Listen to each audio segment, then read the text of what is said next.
Assalamualaikum warahmatullahi wabarakatuh. Kembali lagi di acara Ngobrol Santai Berkualitas Radar Cianjur ya. Kali ini di acara podcast Radar Cianjur kita kembali lagi kedatangan tamu istimewa tentunya untuk berbincang berbagai macam hal di Radar Cianjur. Sebelumnya kita perkenalkan dulu dengan Bapak Junisab Akbar. Apa kabar Pak? Baik. Alhamdulillah. Nah kebetulan Radar Cianjur ini punya namanya program Ngobrol Santai Berkualitas Ngobras. Nah sedikit-sedikit mungkin Pak bisa dijelaskan mengenai profil atau background sendiri Pak Junisab Akbar ini sebagai apa sih Pak kepada pemirsa Radar Cianjur?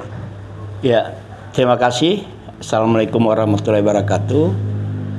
Kepada pemirsa Radar Cianjur, memperkenalkan diri, nama saya Junisab Akbar. Ya, saya kebetulan calon anggota legislatif ya untuk DPRD Provinsi Jawa Barat. Daerah pemilihan Jawa Barat 4 yang meliputi Kabupaten Cianjur dari Partai Gerindra dengan nomor urut 1. Jadi profil secara untuk dikenal masyarakat ya bahwa saya yang berada di Jakarta kemudian dicalonkan untuk DPRD Provinsi Jawa Barat. Saya bertekad agar bisa Cianjur sejahtera, Jawa Barat maju. Luar biasa sekali ya Pak ya. Nah, selain daripada dunia politik, apa yang Bapak geluti gitu Pak? Sebelum terjun dunia politik Pak? Sebelum dunia politik saya dunia konsultan. Oh, konsultan. Saya di dunia konsultan dalam bidang jasa konsultan. Saya kebetulan sarjana teknik sipil. Bangunan mungkin ya Pak, bangunan itu. Dan nah, kenapa Pak mengarungi bidang politik? Apakah ada hal yang mempengaruhi Bapak untuk terjun gitu loh? Sejak tahun 99 ya pasca reformasi, kebetulan saya sudah terjun di dunia politik dari tahun 99. Ya, pasca reformasi kita terjun di dunia politik bersama teman-teman. Waktu itu kita membentuk namanya Partai Republik. Waktu itu Partai Republik kita ikut pemilu tahun 99. Di dalam dunia politik saya pernah jadi anggota PPD dulu namanya atau sekarang itu KPU. Saya pernah jadi anggota DPR RI 2024-2009. Waktu itu dari Partai Bintang Reformasi dan Partai Bintang Reformasi kemudian saya masuk di Partai Gerindra pada tahun 2012. Oh berarti sudah sekian lama ya melanglang buana dari tahun 99 berarti Pak di dunia politik. Nah, berarti kan sudah sebelum di Jabar 4 ini memang sudah jadi di DPR RI ya Pak ya, jadi dewan. Nah, apa yang akan Bapak lakukan nanti ketika duduk sebagai dewan di DPR provinsi Pak, khususnya di Jabar 4 ini Pak? Ya. Sebenarnya kan visi misi anggota DPRD provinsi itu kan sebenarnya kan nggak ada. Yang punya visi misi itu kan eksekutif.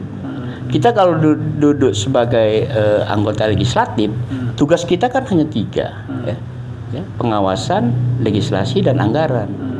Jadi sebenarnya kalau kita dalam mengawasi, dalam melaksanakan pengawasan, ya bagaimana pengawasan itu yang bisa berpihak kepada rakyat. Dalam membuatkan peraturan daerah yang bisa berpihak kepada rakyat. Dalam membuat anggaran yang berpihak kepada rakyat. Karena kalau kita kepada satu bidang, kita kan belum tentu diletakkan di komisi berapa. Jadi prinsipnya adalah dimanapun kita diletakkan, kita harus berpihak kepada rakyat. Jadi mengawasi bagaimana pembangunan dilaksanakan oleh eksekutif, ya kita awasi bagaimana kebocoran-kebocoran itu tidak banyak terjadi. Itulah yang kita lakukan. Intinya bukan visi misi sebetulnya Pak. Bukan visi misi. Kalau anggota DPRD itu enggak visi misi. Visi misinya adalah berpihak kepada rakyat. Jadi tidak hanya ngebredel seperti caleg yang lain mungkin. Iya, maka saya bilang seandainya Anda nggak diletakkan di komisi itu gimana?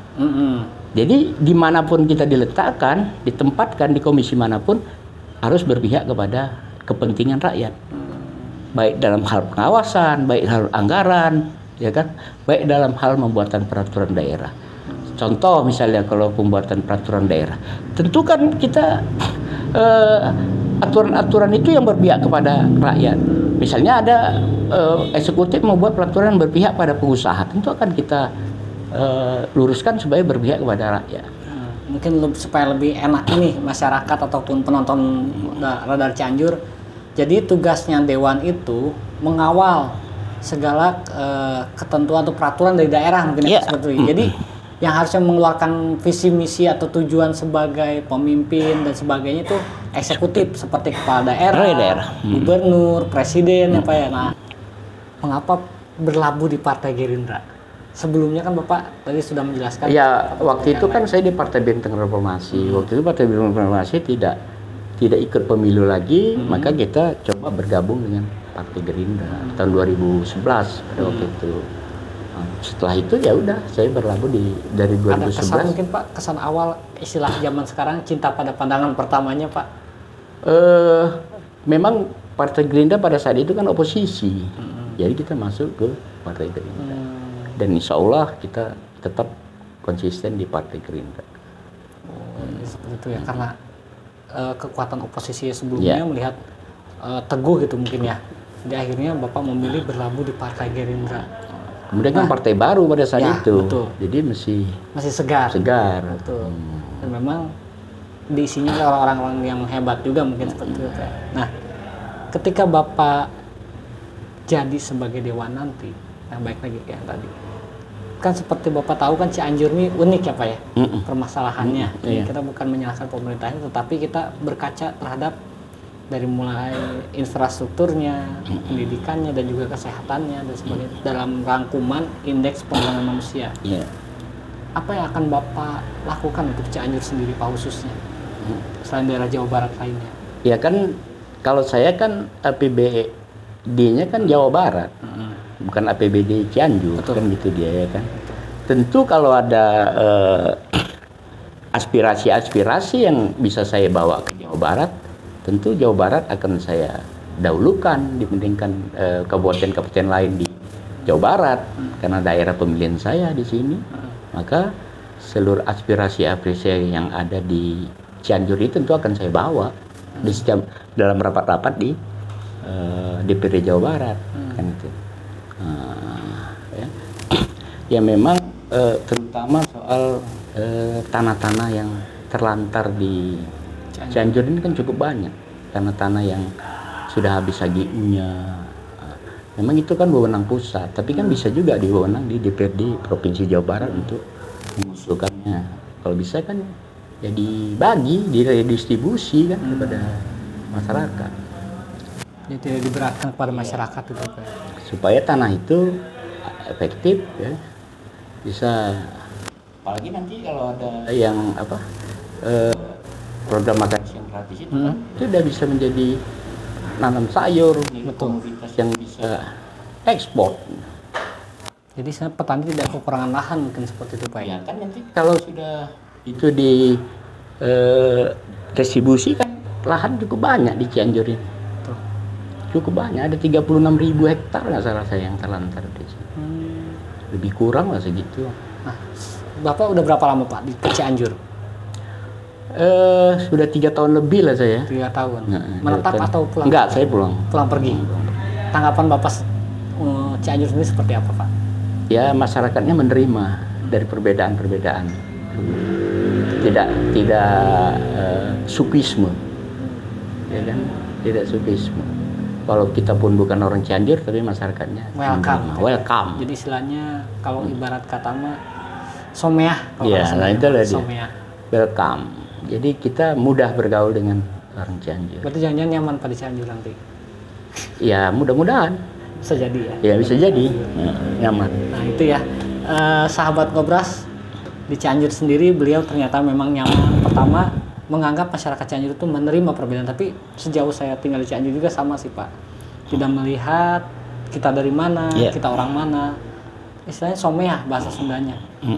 Beliau ini baik lagi ke yang tadi, akan mengawal mungkin ya, bukan memperjuangkan tapi mengawal ya Pak ya. Berjuangnya melalui mengawal segala peraturan yang dikeluarkan oleh eksekutif karena tugas beliau sebagai legislatif di DPRD provinsi nanti ketika berhasil sukses di pemilu 2024 ini, dan tentunya tidak melupakan Cianjur sebagai daerah pemilihannya, terlebih aspirasi-aspirasi dari provinsi untuk Cianjur itu yang akan diutamakan. Sebetulnya Pak, sedikit Pak bisa dijelaskan nggak? Kan menjelang nih, kita sebentar lagi akan pemilihan tanggal 14 Februari. Mungkin ada pesan-pesan atau imbauan kepada netizen, khususnya masyarakat Kabupaten Cianjur mengenai menjelang pemilu ini Pak? Itu apa? Ya, yang pasti kepada masyarakat Cianjur, gunakanlah hak pilih Anda ya sebaik-baiknya sesuai dengan hati nurani Anda, jangan golput, itu aja ya, karena satu suara itu sangat berharga untuk kemajuan bangsa ya kan. Jadi saya berharap sekali lagi agar datanglah ke TPS pada tanggal 14 Februari 2024 untuk mencoblos calon presiden sesuai dengan hati nurani Anda, calon DPR RI, calon DPD provinsi dan kabupaten kota dan DPD sesuai dengan hati nurani Anda tanpa dipengaruhi oleh iming-iming money politik dan lain-lain. Intinya jangan terpengaruh oleh apapun gitu ya, supaya tidak merugi 5 tahun ya Pak ya. Maaf ya, kadang ada serangan pajar cuma sekian jadi merugi 5 tahun gitu ya. Nah itu sih teman-teman, di pemilu nanti kita pun sebagai media berharap kepada masyarakat tentunya tidak melupakan untuk menyalurkan suaranya, karena satu suara sangat bermanfaat dan juga berguna untuk 5 tahun ke depan.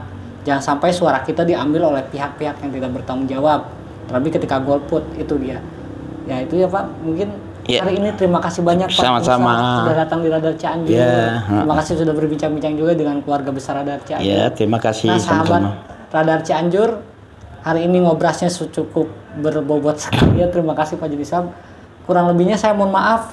Mungkin nanti akan kita berbincang lagi dengan tamu-tamu luar biasa dan istimewa di Radar Cianjur. Sekian dari saya. Wabillahi taufik wa hidayah. Wassalamualaikum warahmatullahi wabarakatuh.